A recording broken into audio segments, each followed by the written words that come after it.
perbedaan kita sedang diuji. Prasangka mendahului yang nyata. Agama ditumpangi fitnah dan pemecah belah. Benarkah sedemikian susut alasan untuk kita terus merayakan makna keragaman? Padahal kita orang bersaudara.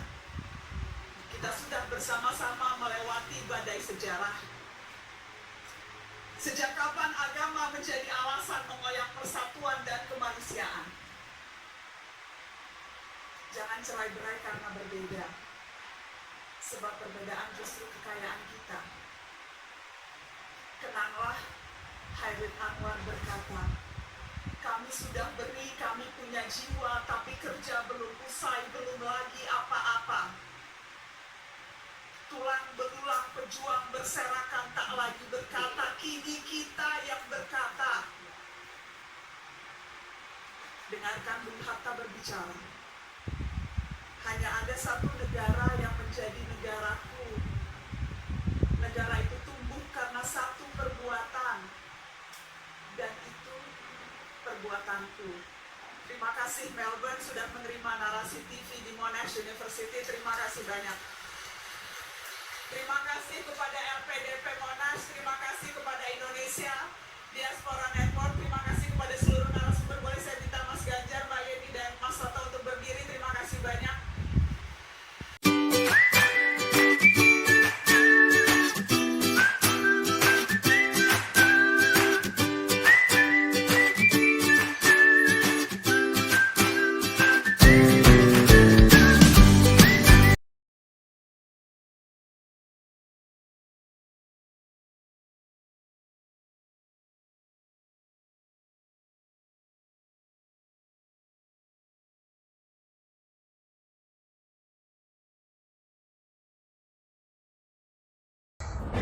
Kami berlepas diri dari kaum yang melempari para aparat dengan batu dan panahan. Dengan itu seraya mereka bersalawat kepada Nabi Sallallahu Alaihi Wasallam. Nabi mana yang mereka sanjung dengan salawat mereka? Orang-orang mati di antara mereka, mereka sebut dan mereka syiarkan dengan nama mati syahid. Dikarenakan tindakan yang mereka lakukan katanya adalah jihad fisabilillah. Sungguh para aparat yang berjihad menghalau kalian yang hendak membuat pintu kerusakan dan fitnah pada umat. Aparat yang berjihad, bukan mereka. Adapun yang mati di antara mereka, sebagaimana Rasul katakan, man mata walaysa ala unuqihi bai'ah. Di sabda lain Rasul sallallahu alaihi wasallam bersabda, man kharaja min at-ta'ah, barang siapa yang membangkang kepada penguasa, kalaupun hanya sejengkal, summa mat, kemudian dia mati dalam keadaan itu, mata mitah jahiliyah, dia mati dalam keadaan bangkai jahiliyah. Syahid apa yang mereka maksudkan?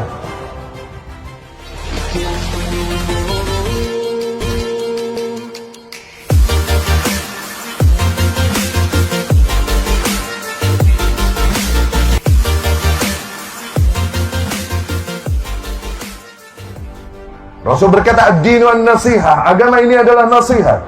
Qulna liman ya Rasulullah, bagi siapa ya Rasulullah? Rasul berkata, lillah, bagi Allah, bagi kitabnya, bagi rasulnya, bagi a'immah al-muslimin, bagi para pemimpin kaum muslimin, wa ammatihim, dan bagi para rakyat awam kaum muslimin.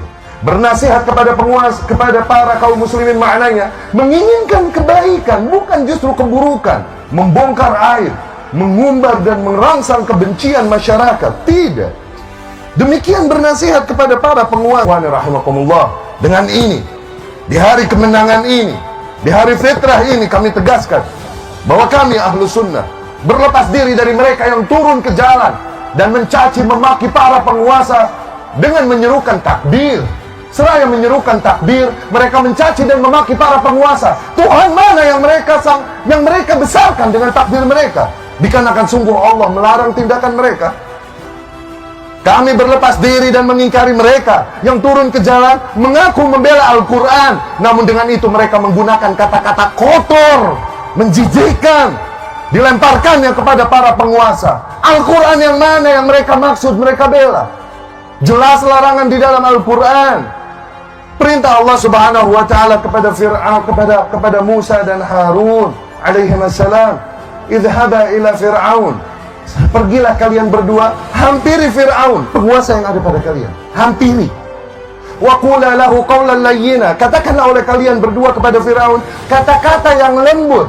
La'allahu yatadzakkar aw yakhsha. Siapa tahu dengan itu dia menjadi insaf dan takut pada Allah. Apakah penguasa kita lebih buruk dari Fir'aun? Sehingga tak lagi kita menghampirinya dengan adab, namun dari jalanan dan mimbar kita memakinya.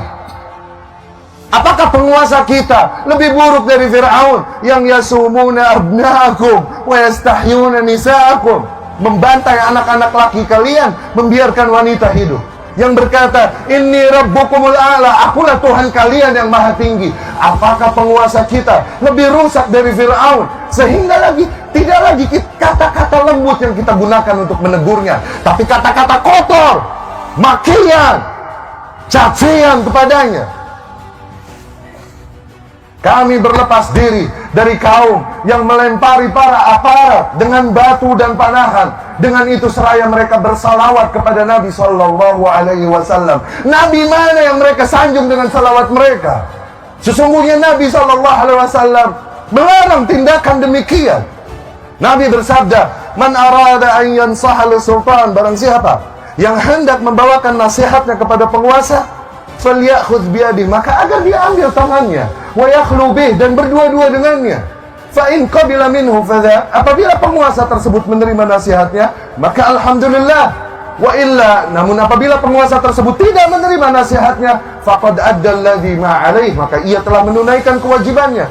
Dia tidak memiliki hak memaksa kepada para penguasa dengan adab dan baik. Seraya bersalawatan, mereka lakukan keburukan, kerusakan di muka bumi itu. Seraya bersalawat atas nama Nabi Muhammad SAW. Nabi yang mana yang mereka maksudkan dengan salawat mereka itu? Orang-orang mati di antara mereka sebut dan mereka syiarkan dengan nama mati syahid. Dikarenakan tindakan yang mereka lakukan katanya adalah jihad fisabilillah. Sungguh para aparat yang berjihad menghalau kalian yang hendak membuat pintu kerusakan dan fitnah pada umat. Aparat yang berjihad, bukan mereka. Adapun yang mati di antara mereka, sebagaimana Rasul katakan, man mata walaysa ala unuqihi bai'ah. Di sabda lain Rasul sallallahu alaihi wasallam bersabda, "Man kharaja min at-ta'ah," barang siapa yang membangkang kepada penguasa, kalaupun hanya sejengkal. Tsumma mat, kemudian dia mati dalam keadaan itu, mata mitah jahiliyah, dia mati dalam keadaan bangkai jahiliyah. Syahid apa yang mereka maksudkan? Nabi mana yang mereka jadikan tuntunan untuk tindakan mereka? Di mana mereka dari anjuran Allah dan Rasulnya ini sallallahu alaihi wasallam? Ikhwati rahimakumullah, demi Allah banyak nilai yang ingin kami sampaikan. Namun dikarenakan terbatasnya waktu, kondisi, maka kami cukupkan sekian. Terakhir kami pesankan sebuah pertanyaan, tanyakan ini pada diri kalian masing-masing. Tanyakan ini pada lubuk hati kalian yang paling dalam dan nurani kalian. Apakah kebencianmu, kekecewaanmu kepada para penguasa yang ada padamu adalah alasan yang cukup bagimu untuk merusak keamanan dan menghancurkan persatuan negeri ini?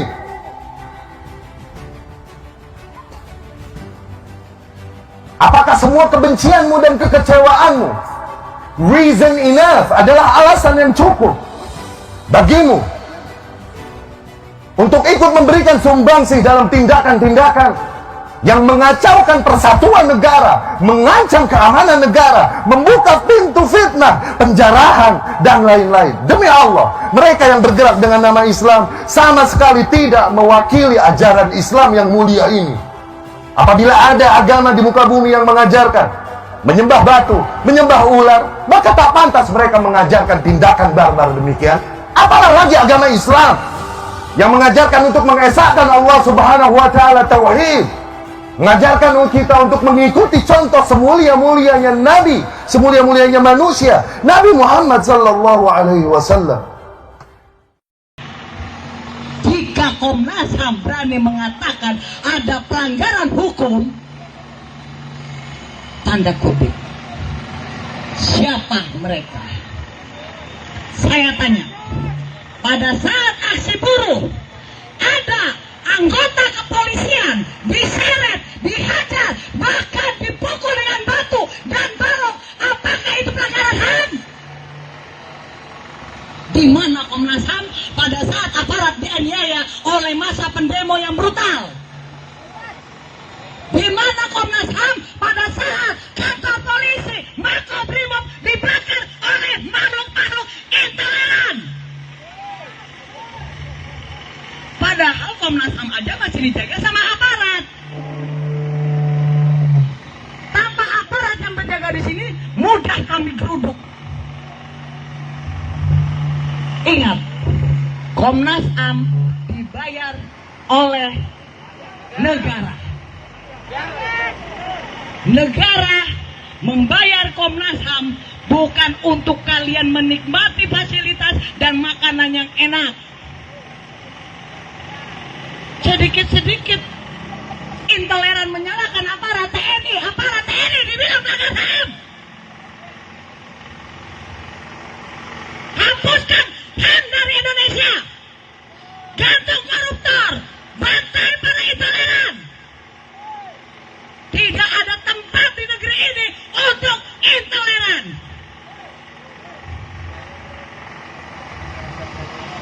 Aparat di sini bukan hanya bersekolah, bukan hanya dididik untuk jadi orang-orang yang berseragam, tapi dididik untuk jadi garda terdepan. NKRI ini, keutuhan Indonesia ada di garda terdepan.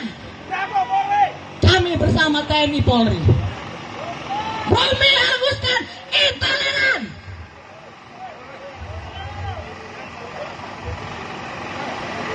Bapak-bapak, ibu-ibu yang sekarang ada di dalam gedung HAM,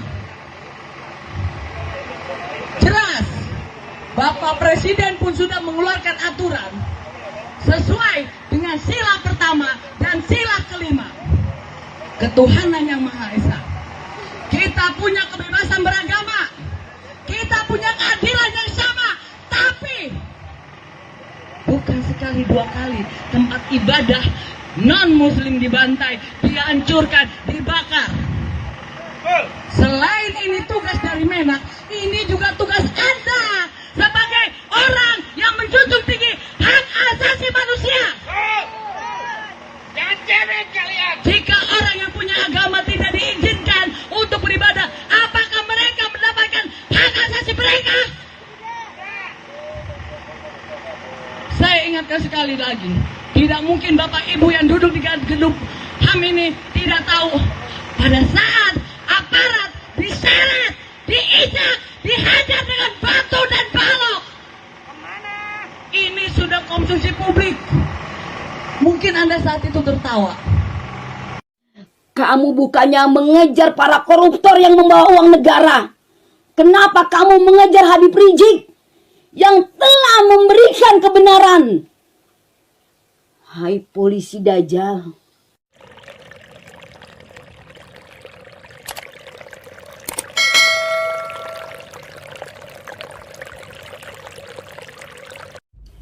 Habib Rizik bukan teroris. Habib Rizik bukan koruptor besar yang membawa uang negara.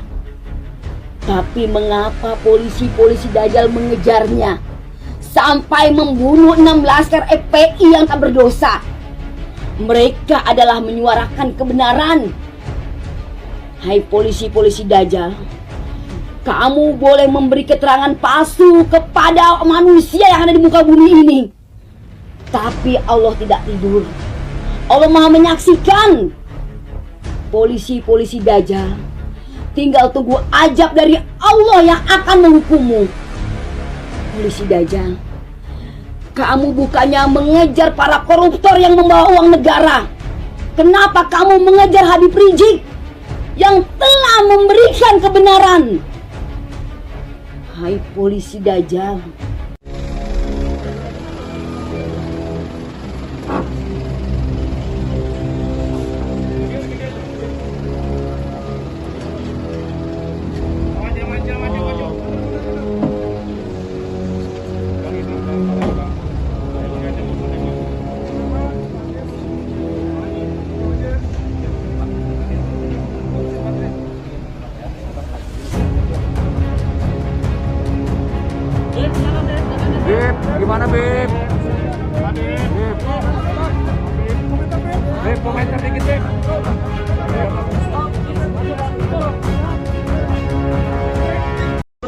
saya nggak ada rasa menyatakan polisi itu siapa, hanya polisi Dajjal aja Pak. Dajjal di belakang Dajjal itu Pak, ibarat Dajjal itu seperti yang tak benar-benar. Ya, udah ngerti. Jadi Iya, kan Pak. ini hanya simpatis Iya. itu aja kepada Habib Rizik Syihab dan pada ya, nggak apa-apa. iya. Boleh begitu, Iya, tapi Pak. jangan terlalu Iya, berlebihan. iya Pak, Jadi saya gini, sadar sekarang Jadi Pak. gini, Ibu ikut kita dulu ke Polda, Iya, kita periksa dulu sebentar. Iya, Pak. Nanti di situ kita akan tanyakan kenapa alasan, nanti Ibu cerita. iya Pak, Jangan di sini ya. Iya, Pak. Jadi Ibu ikut kita dulu. Iya, Pak. Seolah-olah jangan terjadi apa-apa. Iya, Pak. Jangan menimbulkan kericuhan. Iya, Pak. Jangan menimbulkan ribut di luar. iya Pak, Ya, Ibu siapin KTP-nya, siapin dompetnya. iya, Ikut kita. Iya. Nanti kalau nggak bersalah atau apa, nanti kita pulang lagi. iya Pak. Yang penting ikut kita dulu Iya, ya. saya ngaku kesalahan itu Pak. Nah, itu apalagi alhamdulillah Ibu Iya. sudah Iya, mengakui. karena saya gini Pak, maaf ya Pak. Saya habis sholat tahajud, saya kan sering buka TikTok, saya kan main TikTok Pak ya. Karena saya kan sering berselawat, saya bilang, kenapa kok orang pada tega sama Rizik Syihab? Terus di sana simpang siur tentang polisi, sedangkan saya berita-berita yang ada tentang polisi. Katanya saya dengan refleks, mungkin karena Allah juga saya menantangkan seperti itu Pak, bukan Iya, karena betul, saya tanpa Allah yang berikan saya ucapan itu, saya juga tak mampu apa-apa Pak. Cuman saya demi Allah, demi Rasulullah, saya tidak menyebutkan nama polisi itu Pak. Cuman polisi di Dajjal kan banyak yang Dajjal. Saya lagi jalan ke Sukabumi, yang orang yang lain pada lewat bebas, tapi saya ditilang. Saya 200.000 keluar duit sama polisi, itu Pak bukan Dajjal juga kan Pak. Makanya saya memberikan ibarat Dajjal itu luas Pak. Ampura saya Pak, bener saya silakan saya ke sana Pak, nggak apa-apa Pak. Jadi ganti baju kaki Iya. dulu. Iya, siap, Pak. Ini bisa masuk mobil nggak dari sini? Siap Pak. Bisa. Mobilnya saya ngedampingin Pak. Hah? Ini suami saya boleh, Pak. boleh. Ikut ya. Iya Pak. Ayo ganti berdua aja. Iya. Hati-hati ya. Terus saya hapus-hapusin yang ada di Iya, nggak apa-apa. yang ada di galeri tempat saya ini Saya lagi. sekali lagi. Handphone Ibu ada berapa selain ini? Saya satu Pak, satu berdua pakai berdua. Satu berdua. Iya. Iya. Ganti baju Sama aja. ini Bu, pakaiannya Ibu yang ada di video. Jilbab sama penitinya yang warna hijau.